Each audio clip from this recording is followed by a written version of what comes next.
Mes chers amis, j'ai une question à vous poser. Hier soir, quand vous avez allumé les 8 bougies, est-ce que vous avez écouté ce que les flammes vous racontent, ou alors vous leur avez parlé? Eh bien, je vais vous dire tout de suite ce que moi j'ai fait. Mais avant cela, disons ensemble le chapitre 100 de Tehillim pour remercier Akadosh Baruch Hu pour avoir pu fêter la fête de Hanouka, pour avoir pu allumer toutes les bougies. Et surtout, pour les miracles du temps de Hanouka, Bayamim Hahem et Buzman Hazel, les miracles que Dieu fait aujourd'hui à tous les moments et tous les jours. Et surtout, en priant pour qu'il fasse déjà le grand miracle, pour que ces bougies, cette flamme, brûlent déjà éternellement dans le Beth Amikdash. Alors disons chapitre 100. Mizmor le soy d'Ori la de Nekoloret, Ivdu Esadone Besimcho, Boy le Fano Birnano de Uki Adonai Welim Hu Asano, Vlo Anachno Amevitzon Marisa, Boy Shor Besed Chatris Bisilo Hoy de le Bach Shmoy, qui Toy va Adonai Lolom Chasdo Viad Doy Vodor Emuno Soy, et donnons de la tzedaka.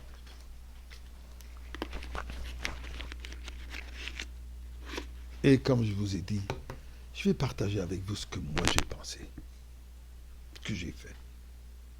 Le Piom Yesroa de Hanouka, je vous ai dit que nous devons écouter, s'asseoir en famille pendant au moins 30 minutes, autour, près de ces flammes, et écouter l'histoire, écouter les messages, puisque chaque flamme a une histoire extraordinaire à raconter. Et nous avons entendu énormément de choses. Nous avons entendu que nous devons répandre la lumière de Hanouka, du judaïsme et de la Torah.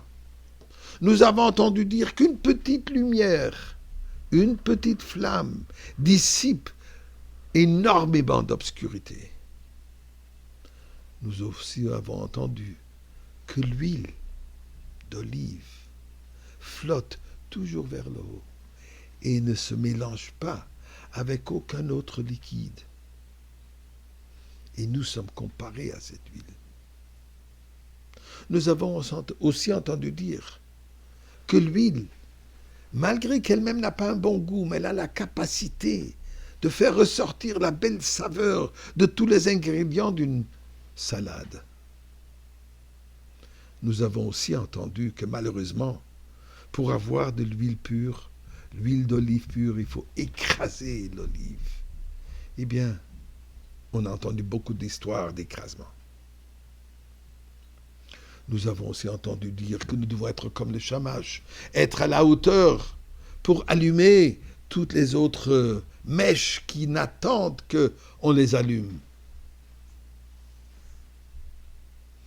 Et nous avons aussi entendu dire qu'il faut attendre jusque le dernier qui traîne dans les rues pour l'illuminer lui aussi. Et nous avons entendu l'histoire que depuis 2 millénaires, nous avons allumé ces bougies dans toutes les circonstances, les plus favorables comme les plus difficiles. On les a allumées dans les caves, dans les sous-sols, au temps de l'Inquisition, dans les camps de concentration, dans les ghettos. En Sibérie, dans le goulag de Staline, on a toujours allumé. Mais je vais vous dire que hier soir, je n'ai pas écouté. Hier soir, j'ai parlé aux flammes. Et je vais vous dire ce que je leur ai dit. Je leur ai dit la chose suivante. Vous, les petites flammes, vous représentez la foi, vous représentez la chaleur, vous représentez l'infini. Et je vous pose la question, n'êtes-vous pas fatigué de brûler déjà pendant 2 millénaires dans l'exil? Ne voulez-vous pas retourner à la place qui vous revient et brûler dans la menorah dorée dans le Beth Amikdash? Ne voyez-vous pas les millions de flammes qui illuminent l'univers entier? Ne voyez-vous pas comme les soldats qui sacrifient leur vie pour sauver Am Israël? Dans les moments les plus dangereux, Ils allument les bougies de Hanouka, que ce soit à Gaza, que ce soit au Liban, là où ça se trouve. Ils amènent cette lumière. Et ne voyez-vous pas les larmes pures et saintes couler des orphelins et des veuves fraîchement accouchées se mélangent à l'huile sainte et pure de la menorah. Alors, s'il te plaît,